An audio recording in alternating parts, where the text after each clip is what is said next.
जी नाज़रीन, पाकिस्तान जवाना ने जी तहरीक जी आहे उन्हनि जे तरफ़ों प्लेटफार्म तो फ्रांस के सदर जी नबी साईं के शान में गुस्ताखी कई उनके खिलाफ़ एहतजाजी रैली कढी वही है।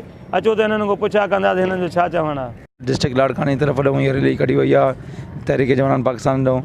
त इहे असांजो मुतालबो आहे त यानी जेको बि यानी खाका फ्रांस जे सदर कयो आहे त इनके सफ़ीर के जल्द जल्द कढी वञे थो ऐं इन अगरि न कढी हो त असां न सख़्त में सख़्त न रैली इन खां वधाई वेंदी। बिस्मिल्लाहिर्रहमानिर्रहीम। अस्सलाम वालेकुम। तहरीक जवानानी पाकिस्तान सूबा सिंध काउंसिलर मेंबर मोहम्मद असलम रेसानी जे तरफ़ों ही रैली निकिरी चुको है। जो फ्रांस में गुस्ताखाना खाका जो इन जे हवाले से असां ॻाल्हाइणु चाहियूं था त इन में गुस्ताखन के इन जे सफ़ीरन के इन पाकिस्तान में कढियो वञे। इन में जेको भी पाकिस्तान जो कारोबार है इन सॼे कारोबार के ख़त्म कयो वञे ऐं तहरीक जवानानी पाकिस्तान जे तरफ़ खां उन सां ऐलान जहाद जंग आहे। पाकिस्तान जिंदाबाद, पाकिस्तान जिंदाबाद, पाक आर्मी जिंदाबाद, पाक आर्मी जिंदाबाद।